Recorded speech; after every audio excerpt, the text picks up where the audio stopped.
what messages are you sending to your kids? Like, do they think that they are the center of your entire universe? Because how does that project to them? Like when they want to go away to college, are you going to fall apart?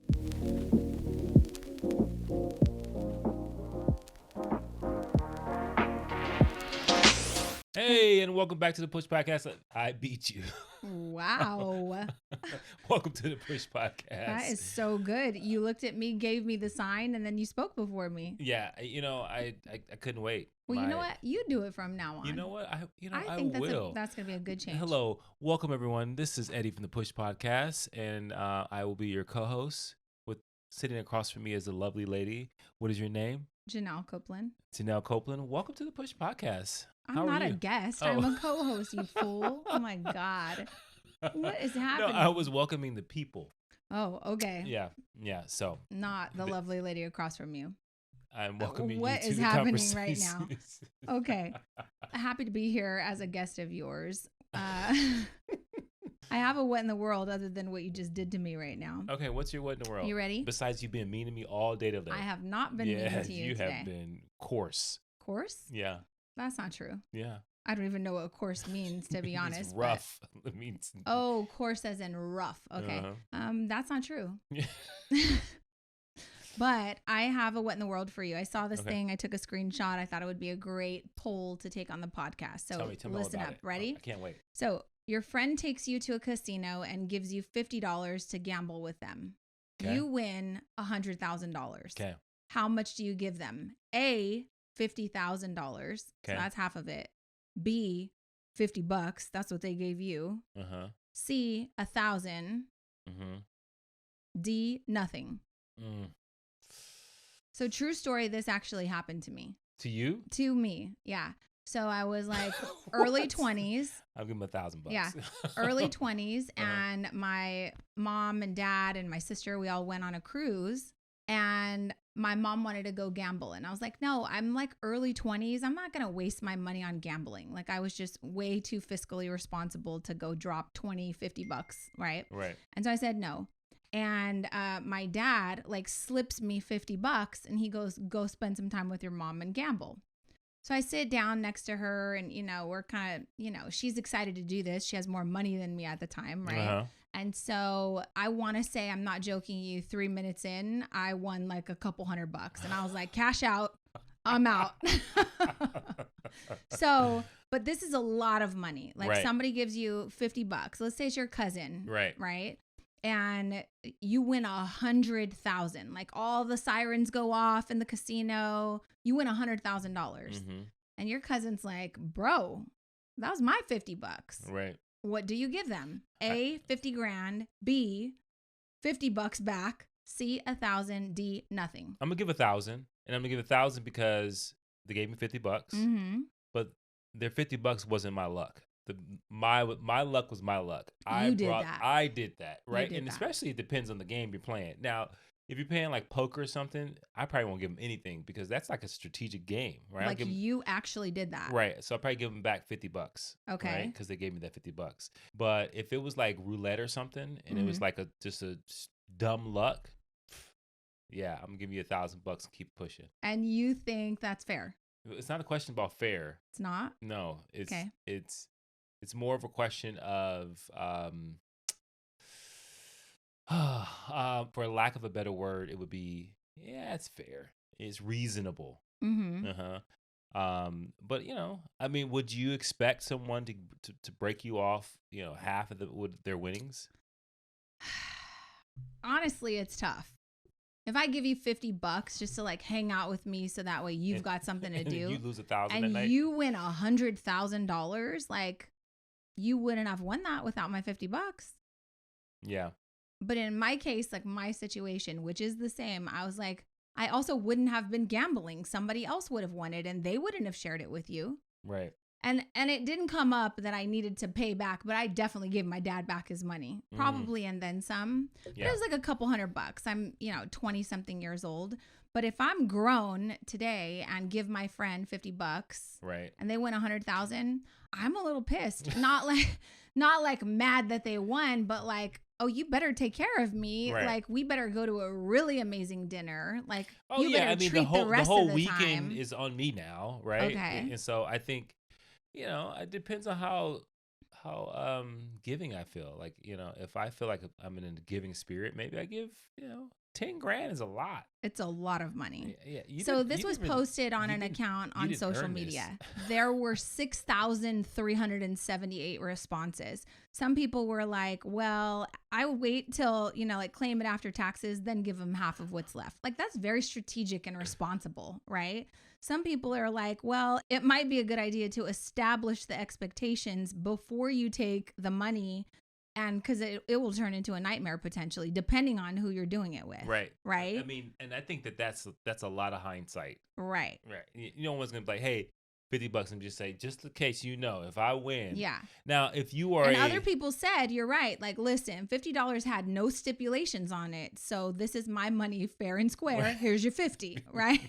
So it's just so funny, because I don't know. It's just like, I don't know. I think it kind of triggers. Like, I would be being 100% honest. I'd be a little bit like, Marcella gave me scratchers for Christmas. Right. And she said, just so you know, if you win that jackpot, we're splitting it.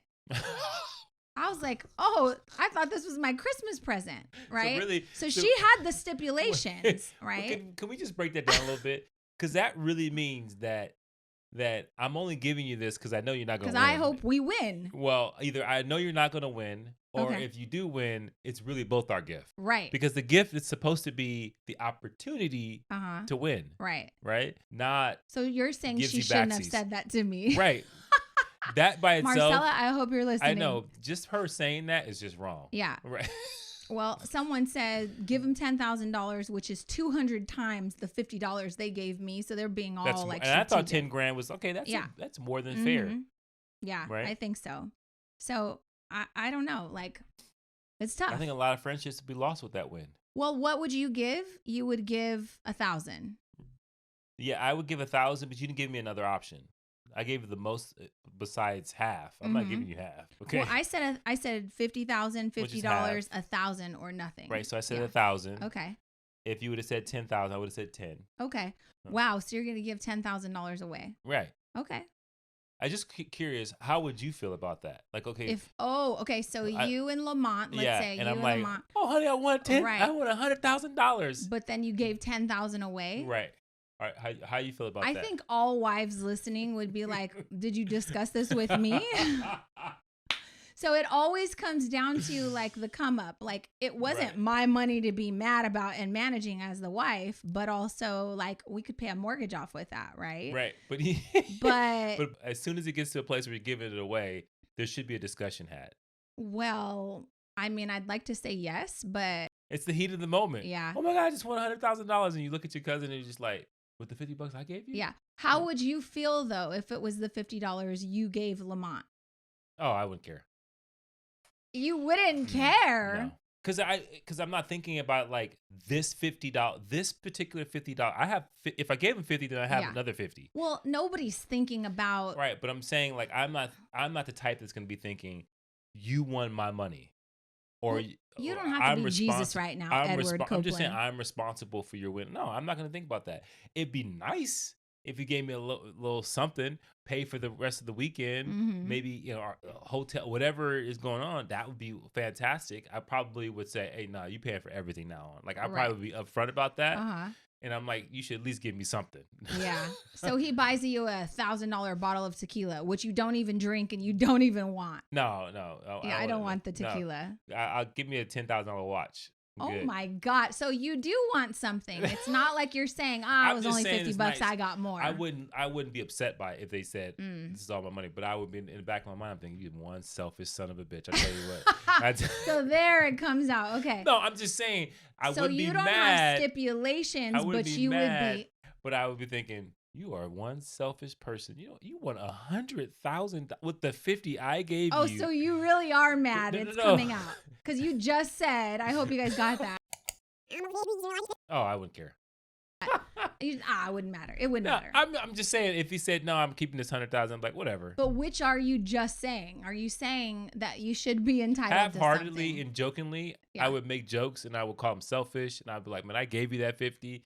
But at the end of the day, so you would still manipulate it. If he didn't want to help me, If he didn't want to give me any money, I'd be like, whatever. Yeah, I'm calling Lamont as soon as we're done with this.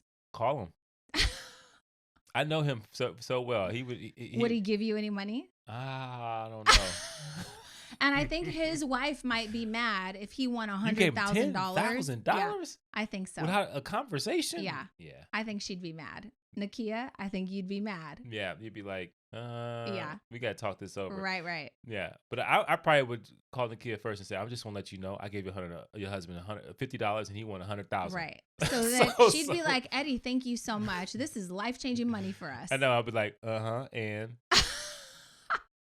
So I do feel that there should be some sort of compensation. But if I give you a $5 scratcher for Christmas, and then I say, by the way, if you win, I want half of it, is that fair? That's a no. No, it's a gift. It's a gift. But $50 in the casino was a gift. Yeah, but it's like real time. You can scratch that scratcher off at any point. Oh my gosh. It's so random. I don't know. I mean, I think if I won in the heat of the moment, it would be a celebration. And like if they, if they paid you in cash and it was in 10,000 increments, I'd be like, here. Oh my gosh. And I got to call my wife and tell her I won $90,000. That's good. Yeah, don't tell me about the 100,000. It's just like, okay, this reminds me of somehow, I don't even know how, but Eddie's usually in charge of the television. And so I just kind of am a spectator. I sit down on the couch, whatever he puts on. Yeah, you are. And so the other night you put on Botched for some reason. They're having these awful like surgeries and stuff. And, I just kind of sat there. We had commentary on it. Like some people are literally wild. Like the surgeries they have, I just have no clue why. What makes you do this? I mean, like we talk about, I cannot believe these people walk the same planet we walk. Yeah. Like they're alien to me. Some of them genuinely had bad surgeries 100%. And it's an awful story. So one of these surgeries, this poor woman and all four, so it's like 4 daughters in this family, they all have nose jobs at some point in their adulthood. And this one girl, the youngest sister, went to wherever the oldest sister went because she loved her nose, and they botched her nose surgery. So it was awful. Like she was just really self-conscious about it. So she goes on the show Botched. She hires these doctors. They revise it. And during the surgery, the doctor leaves and goes out and talks to another sister and says, so we have a little problem and I need you to make a decision. If I keep your sister's nose the way it is, it's good enough. But if you give me approval, I will put like basically cuts down the side of her nose, and now I'll make her nostrils smaller. But the problem is she'll have a little scarring and she'll have incisions on the outside of her nose. And so I need to know, like, if you think that that's does she want smaller nostrils? Would she appreciate this? Or what do you want me to do? Literally in the middle of the surgery, he asks the sister to make a decision. So we pause it and I immediately say, I would never, ever want to know if you made a decision like that catastrophic based on my looks. Right. Like, I just do not tell me that the doctor gave you the option. Make the choice. Don't let anyone tell me. Because why? We have a history together and you ruin all of my orders. Any food that you've ever ordered from me is always wrong. So I automatically get triggered and think, oh, he's going to order the wrong nose for me. Like, you're going to mess it up at some point. And I don't ever want to have the authority to blame that on you. I don't want that kind of responsibility. I mean, immediately I would say, you know what? You are the professional. You do what's best. No, I need you to make a decision. You're her husband. I need you to decide. What do you think is going to look better, doctor? I think this will be better, but she might be upset because you said better. Okay. Do not, under any circumstance, let me know that you were involved in that decision. I'm just going to tell you. What if you love it? Either way, I'll have to love it because it's better than what I had, but I don't want to know that you made a decision like that for me. So then you said, okay, well, who would you trust to make that decision? Right. So yeah, as you listen to this, like think about if you went to have cosmetic surgery and you're asleep, you're sedated, they've got you in anesthesia, and someone's got to make a decision on a particular specific detail or characteristic that you will see when you wake up, and it's pretty much permanent, right? Who do you want making that decision? So you said, he was like, I'm going to call your sisters. I was like, which one? I was like, okay, well, I can call Jess, okay, and then I can call Rich. But I was like, I don't know if Jess would want to make that decision. Right. I was like, well, she's the nurse out of the two, right? And you were like, yeah, but could she make a quick decision? I'm like, true. But my sister Richland's a little reckless, so she might be like, oh, yeah, chop it up. She'll love it. Like, she's all in on whatever kind of enhancements, right? So, yeah. Oh, yeah, do it. Right. And then I still wouldn't want to know about that. Right. So I don't know. That was just a funny thing. I don't know. But randomly, my other girlfriend, Drea, was like, oh my God, have you ever seen this show Botched? And I'm like, yeah, we were binging it last night. Why are you watching? It's not like it's a new show, right? Is it a new season? I think it just started coming on Netflix. You know, like Netflix is like this place where like things get rediscovered. All of a sudden people start watching Botched or I think Suits or something like that. We've never watched that. But yeah, so that was been our little guilty pleasure at night, making fun of, not making fun. Yeah, we're making fun of people. It was bad. Well, you're more of a maker funner than I am. I'm just making jokes, you know. These people are on TV. Like the guy that went through $100,000 in plastic surgery, like 7-8 different surgeries to look like Justin Bieber. Yeah. Only problem is he's like 6'5", right? And he deserves 30-something years old. The butt of jokes, right? He just deserves it. You know, another person also deserves it is the guy who had, and people, this is crazy. If you go on Netflix, you got to watch this. This guy had multiple surgeries to build his body. So he's got implants for his biceps, his shoulders. Like he literally just said, I'm gonna get really skinny, and then I'm just gonna insert muscle, implant muscles. Fake muscles as implants.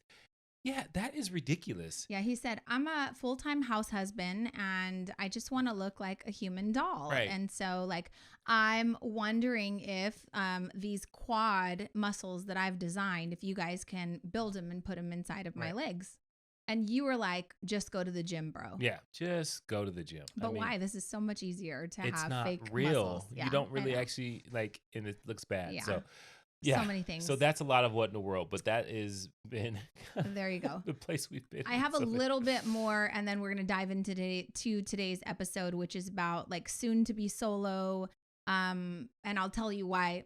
I'll get to that in a second, but really quick, a book that I'm reading right now, a show, speaking of shows that I never really got into, was Friends. And Matthew Perry just passed away. People are really mourning him. And so I did notice that, I downloaded the Britney Spears book, which came out like last week, and I listened to it and I was like, okay, I get it now. And there's a lot of things in here.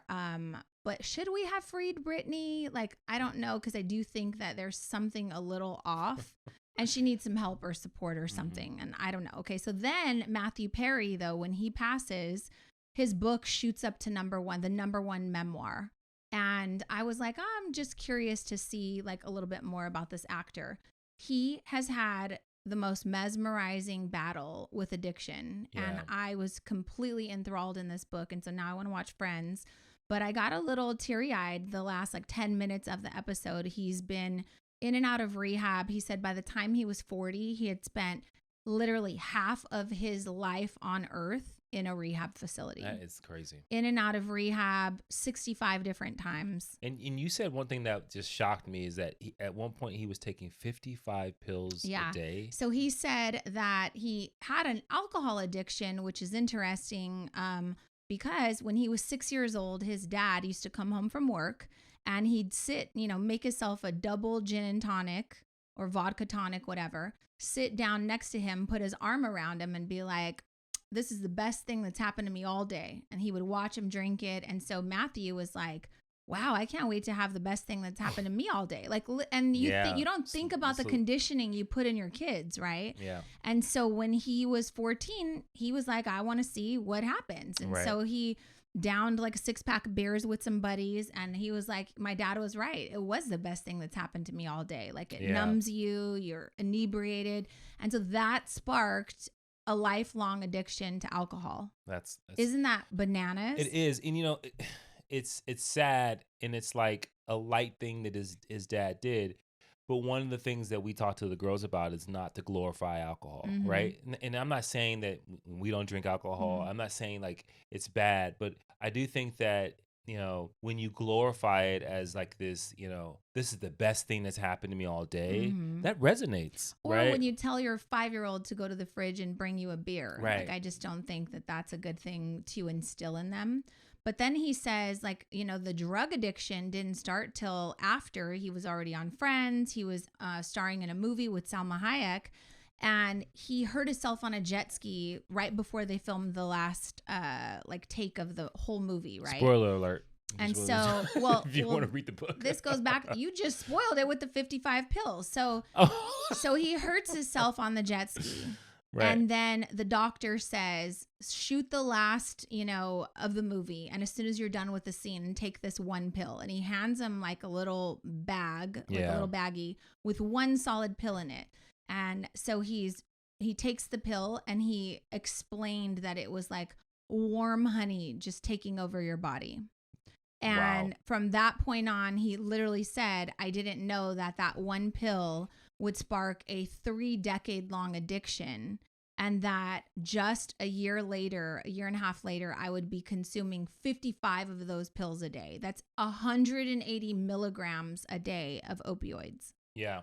Like, so, bananas. So I saw him on an interview that he did, which I thought was really interesting. And so it looked like he was debating this gentleman. And the guy was basically telling him that, addiction is a choice, right? And Matthew Perry was talking about the science and how what it does to your brain. And he says, no way near a choice. He said the thing about it was, and I'm paraphrasing, but he said, the first taste, yes, it's a choice. But he said, a person like me, if I make that choice, the decision to as far as having another drink or another pill is no longer in my control anymore. Like, I'm not in control of that anymore. And that's a tough thing, because I think there's a group, there's two groups in this, right? So there's the group that believes what the gentleman was saying. Hey, this is a choice. You just have to make a consistent choice every single day not to do it. And then there's a group that says, hey, you know what, science says that, like, this is an addiction. There's a pull, there's a drag. You need actual help and support. Yeah. My question is just like, after reading that, do you feel that he had a choice? No. I feel like he had this never-ending story of, like, that stemmed from his childhood of abandonment, unworthiness, never being enough, and like kind of like people would find out that you're not good enough. Couple that with some of the things that he started dabbling in, he just couldn't get away from it. Right. And so he said, I could be sober until something happened. So anytime there was a setback, because he didn't have that resilience built into him and that confidence to know, like, hey, I'm going to survive this, it was, okay, I have to turn to drugs and alcohol just to subside how I'm feeling right now. So it was like a choice in the beginning of just numbing. And then I think you lose control over that, and you're just like, it's your go-to kind of coping mechanism. You start chasing. Yeah. Yeah. And I think that once your brain unlocks, like Dope Sick was one of the shows that we watched. I was completely enthralled in that show. Like, addiction has run in my family. And so, like, watching that gave me a really good understanding of, like, the chemicals are actually altering your brain. And then you're spending the rest of your life searching for that one high again that, like, got you the first time. So I have a different understanding of it now. And I do think that in some cases, like, you can't fight it. Like, the pull is too strong. The drug is too strong. It's altered you chemically, and now you need it. Yeah. He talked about, like, going through all of these different detoxes, like every time you go to rehab. And at one point he was like, going through detox is so painful. I don't wish it on anyone.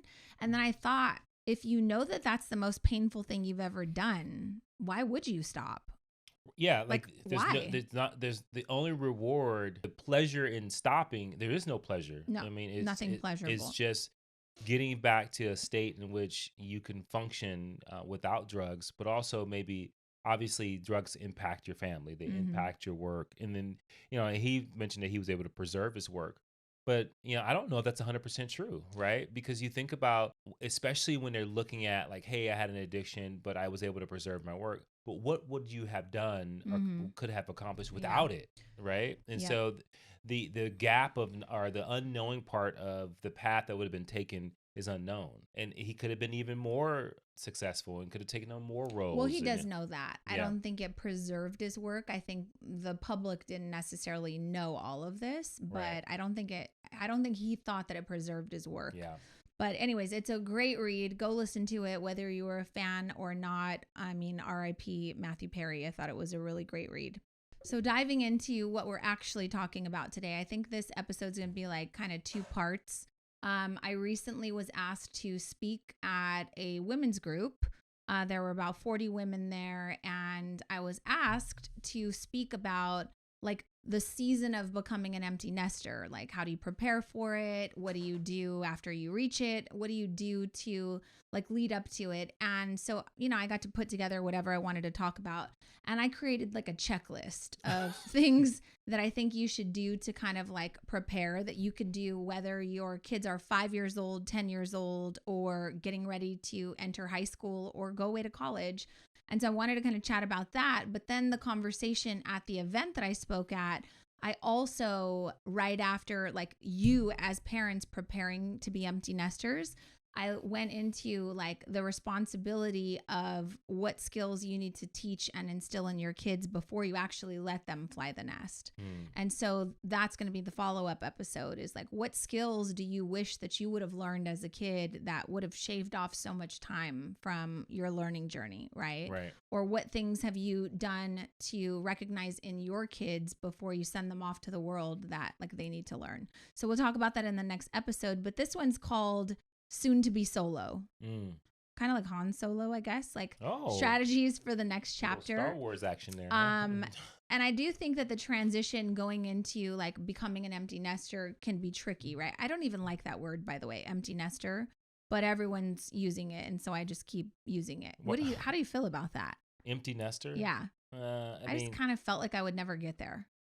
What do you mean? I think you just like, we say, oh, we have adult children, like we have adult kids. Yeah. I don't say like, oh, we're empty nesters. But yeah, no, most people say that to me. It's not part of my normal So what do you call yourself? A cool dad? No, I just say, we have adult children. We have adult children.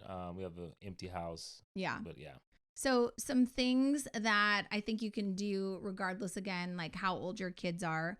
I think that like Michelle Obama, Barack did an interview and he said that something to the effect of like, your job as parents is to raise children that are able to be independent and self-sufficient.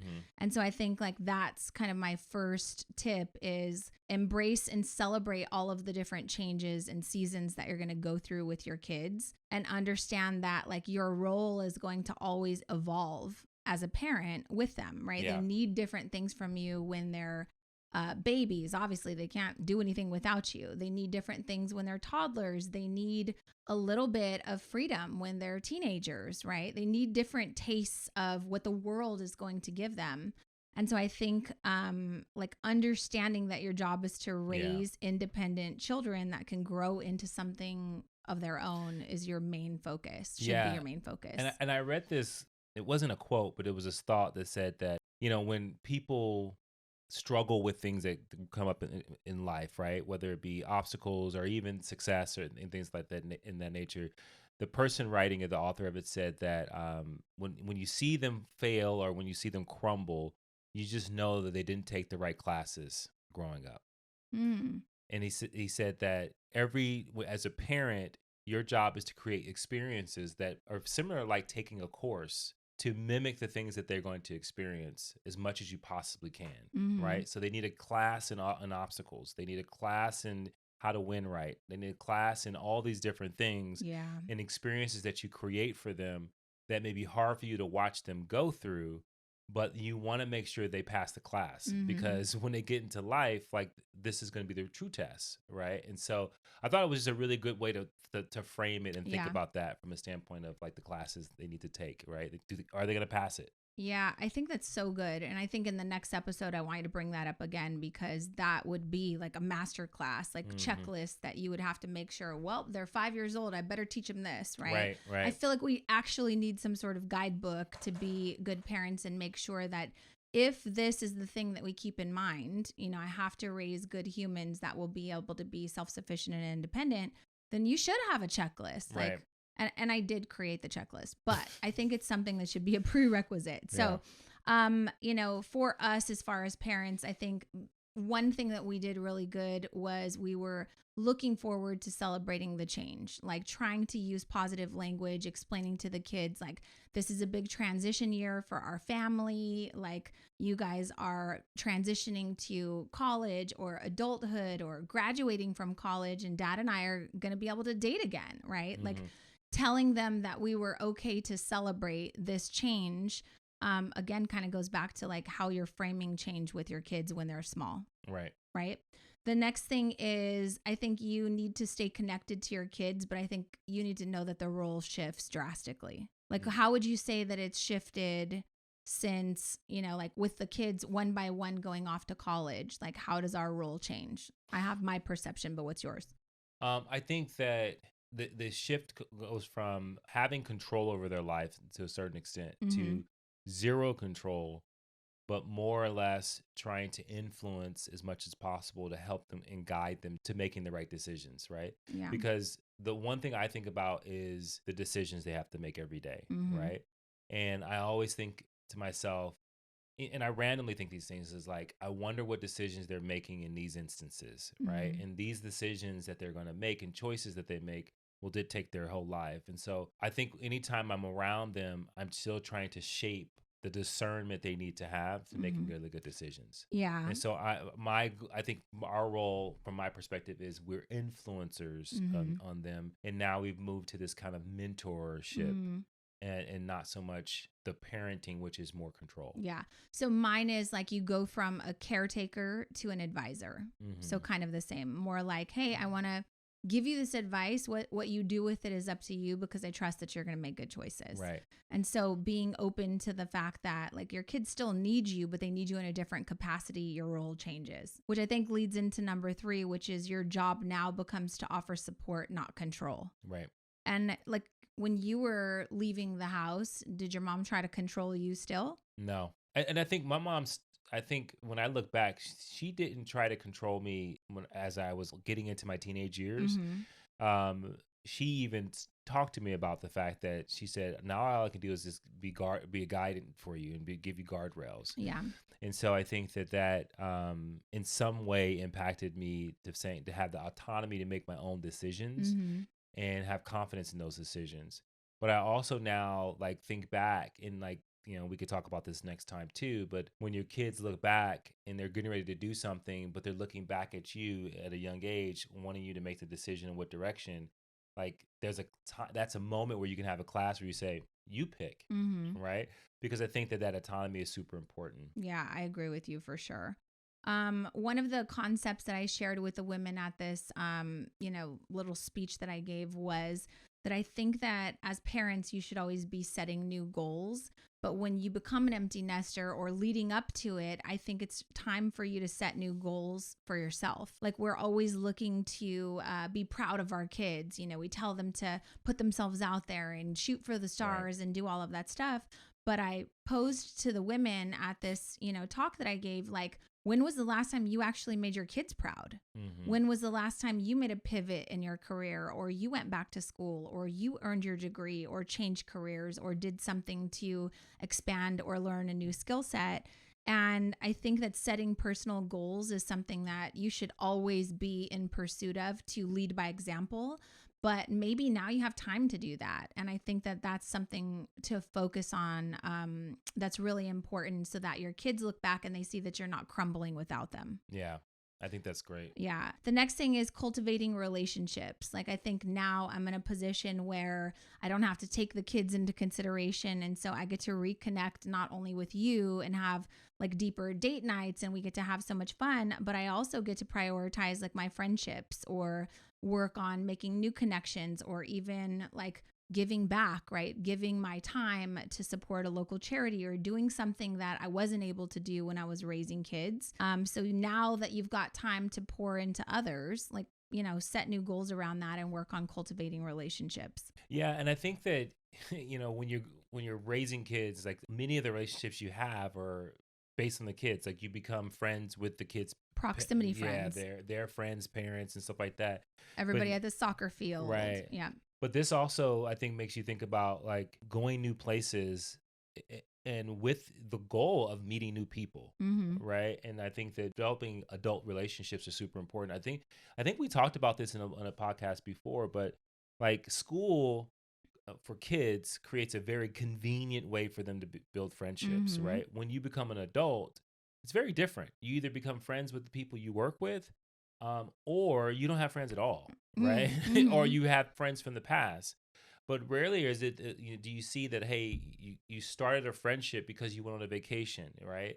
And you met new people and you decided to exchange information and to actually create a relationship there. I think a lot of people would say that they don't do that. Yeah, right. I do. And you do. and if it wasn't for you, we wouldn't have friends outside those things because I'm just not that person. Well, right? if it wasn't for me, you wouldn't have friends, but I would have friends. Right. But that's what I'm just kidding. But I do. I meet friends everywhere. Like I went golfing in Santa Barbara this week and made a really cool friend, right? Make friends at the gym. I do think that like if you've been focused on, I don't have time because the kids are always demanding time from you or they need you for something, I think it's a great way to like reframe, like I get to now spend time rebuilding my relationships. Right. And I think it's a cool place to be at. The next thing is practicing self-care. And I positioned this to the women that were there as like, all of the things you want to do, but your kids are too little and maybe you can't afford it. You don't have time for it. It's too noisy in the house, whatever it may be.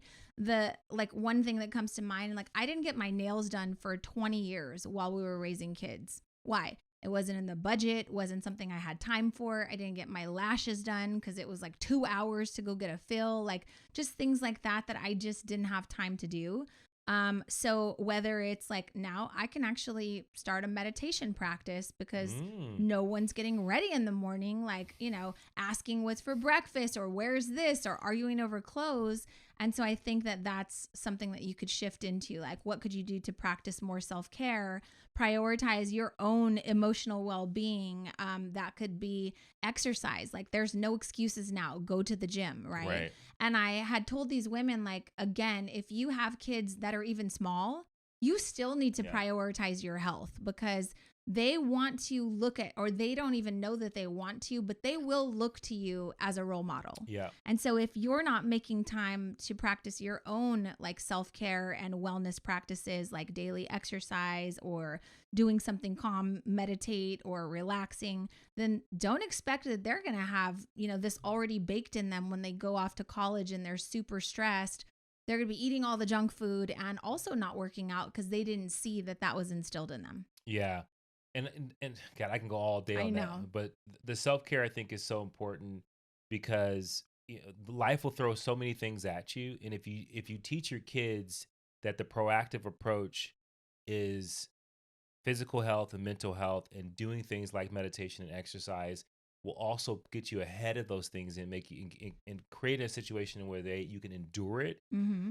That's the thing you want from them. And so you have to make sure that you haven't lost that because I think when your kids go away, it could be a mental challenge for you. Yeah. And so focusing on your self-care gives you a place to go back, like almost to a place when you were young of saying, hey, how can I focus on me a little bit? Right. And really try to find out who I am now or who I want to be for the next, 20, 30 years. Yeah. Where before that you were invested so much in your kids. Yeah. I love that. Which leads me into number 6, or number 7, rediscover yourself. Yeah. Right. So like, who the heck am I? what old hobbies or interests did you have that maybe you put aside? Like I haven't told you, but you do know that when I was in my 20s, I was like salsa dancing. I literally wanted to be a professional salsa dancer and travel the world. And like, that's all I wanted to do. It's not too late. But I haven't told you, like, I think we should take some sort of like salsa class. So that way we can do something fun together. And I don't know, it'd just be fun. Okay. Do you want to salsa with me? Sure. Okay, let's do it. So rediscovering yourself. I've also been spending a lot of time at like Color Me Mine because it lets me tap into my creativity, or throwing clay, like just doing something that lets me be creative. And I didn't have a lot of time to do that while I was being a parent because I was doing science projects or whatever, projects that they had to do. So I didn't get to do anything really for myself when it came to creativity. Golf is something that we've started to do. It helps us like increase our patience. I think again, it's also really cool that our kids get to see that we have hobbies outside of them. Right. And so that was a big conversation at this, event was, what messages are you sending to your kids? Like, do they think that they are the center of your entire universe? Because how does that project to them? Like when they want to go away to college, are you gonna fall apart? Like, oh, my mom, she doesn't have a spouse. She doesn't date anyone. She doesn't have girlfriends. She doesn't work out. She doesn't have any hobbies. I'm her hobby. Like it also makes your kids feel some type of way. Like they're going to be abandoning you. Well, yeah, that. But I also think that when you don't show them that you have a life, that you have interests, then you leave yourself open for them to really disrespect your time and disrespect your space, right? When you represent to them that you have a life, right? I think that what that does is it makes them like really think about, oh, I want to spend time with my mom. I want to spend time with my dad because I know they're really busy. I'm really busy. So this time is really worth it. Yeah. Otherwise, if you don't and everything kind of, you just freeze life, then they go, oh, you're always there. You're always available. And so they may take for granted the time they spend with you because they don't see you living full out, right? If you're gone all the time, you're doing things, you're meeting new people, it shows to your kids, oh, they have a life. And then when you say you want to spend time with them, they know that, oh, this is precious time because they have a life, I have a life, and this is an important time. It's funny because I talked to the women at this event about like we spend their whole lives, the little kids, making them feel like they're the main characters. Right. But really, we need to be the main characters. Like your kids need to know that you are the main character in your story. And you need to raise them to understand that they are the main character in their story. They're just a co-star. Well, they're of course co-star in your story, right? And so like that's a concept that sparked a lot of conversation. Like moms, I don't think that they're the main character. Right. And so I challenged a couple of them, like, you need main character energy. What would need to happen in order for you to make yourself your own main character? That doesn't mean neglect your kids and start putting yourself first. But that means like, I think it's healthy for your kids to see that you have a life outside of them. And so I challenged some of the women, like, what does that look like? How do you send the message to your kids that you are important and you are the main character and that you will be fine without them? Yeah. And so whether that's taking a dance class or going to the gym or having a girlfriend getaway, like doing something to show that you have a life without them, I think is super important. The next thing, enjoy the quiet. I know that sounds like crazy, but it's going to feel strange. Like our house is definitely more quiet. But right now, like we recently found our 20-year-old camcorder. Yeah. And there are tapes, you guys, that like footage on these tapes. First of all, we can't even believe the camcorder still works. Right. And when you hit play for the first time and we heard their little voices at, baby stage, 3 and 5, like literally your heart hurts and you're like, oh my God, do you remember when our house was this loud? Do you remember what they sounded like? So just kind of fun sidebar, we're like, you're transferring like all of the stuff from the tapes to the hard drive. Yeah.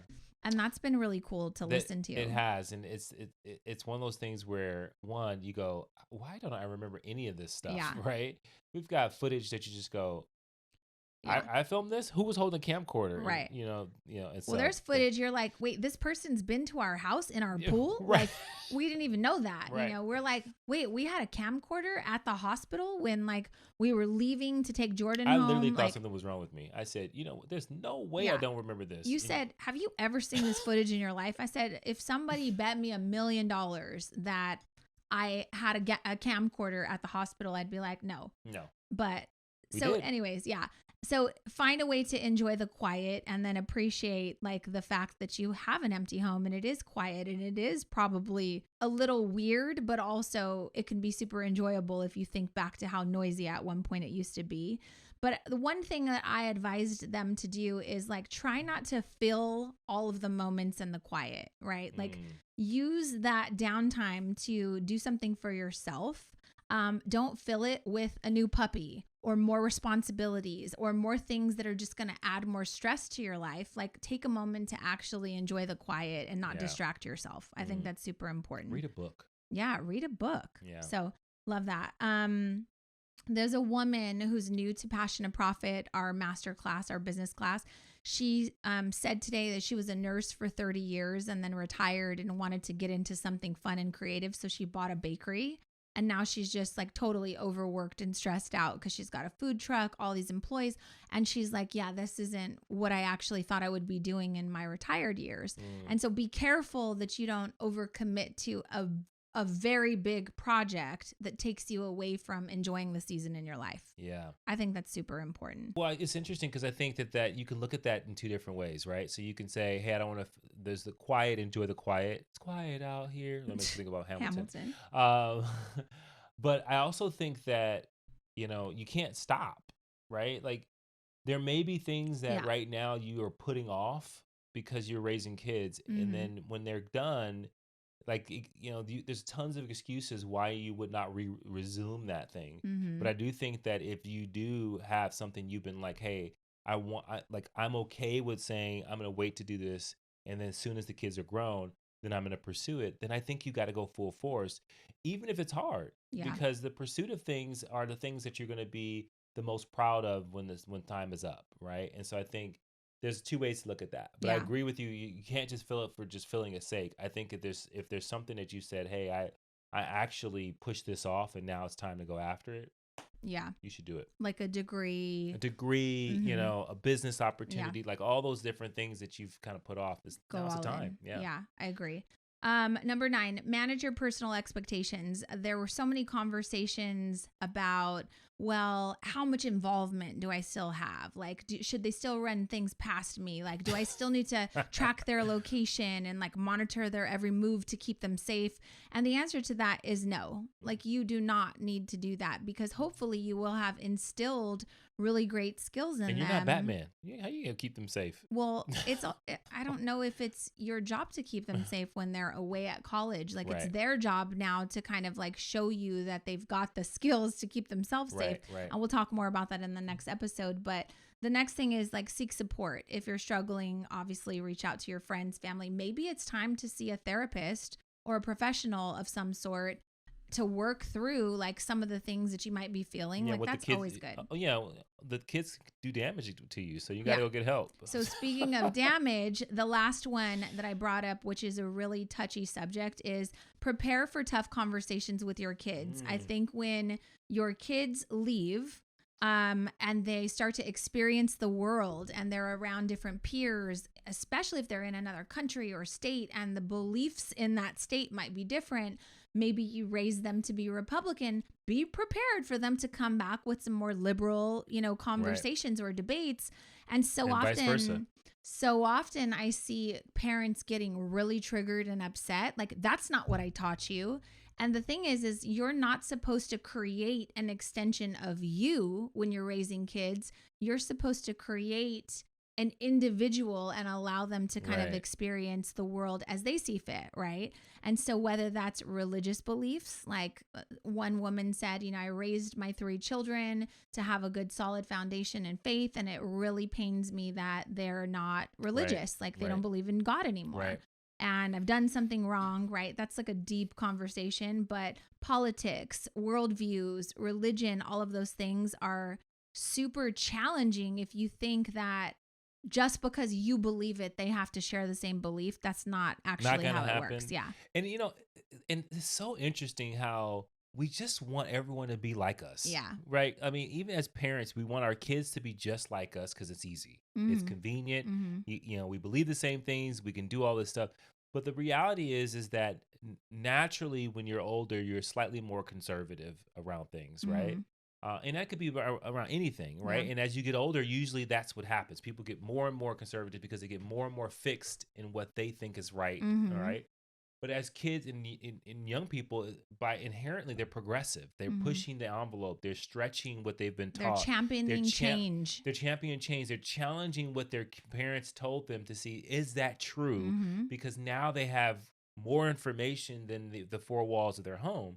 And you have to, as a parent, be okay with that. Yeah. And you also have to be okay that they come back and they say, no, I actually disagree with what you've been telling me for the last 20 years, right?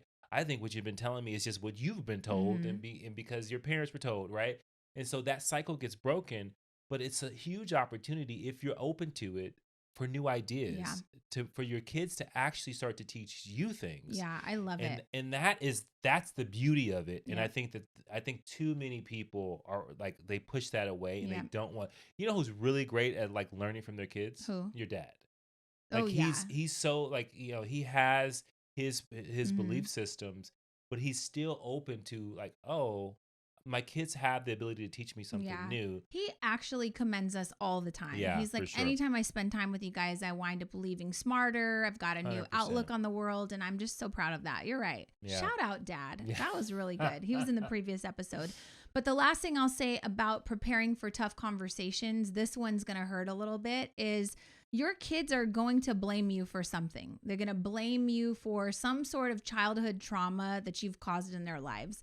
And just like you wish that your parents would have done different things. Maybe you got spanked when you were a kid and you wish that they would have talked to you, right? Well, that's kind of the case with us. And then we talked to them and then they hated the talking to, right? And so you're going to do things that your kids are going to challenge you on. Like, why did you do this? Like, this ruined me. And I'll just say, be prepared for that, because nobody is a perfect parent and you got to own it. And I think the best thing you can do is apologize in a loving way, explain to them that you did the best you could with the knowledge that you had, but you're always willing to be better. Yeah. Total difference in, well, too bad, so sad for you. I did the best I could, take it or leave it. Right. Total difference in, I did the best that I could, but I see where I fell short, and I'm really sorry about that. Yeah. And I also think that, like, the kids, when they first leave in their first kind of early 20s, you're going to get that. Like, why didn't you do this? This is why I'm like this, right? And then I think when you say this quite often, when they have kids or when they get older, all of a sudden it turns into gratitude. Like, I'm glad you did do that, right? Because now I actually see.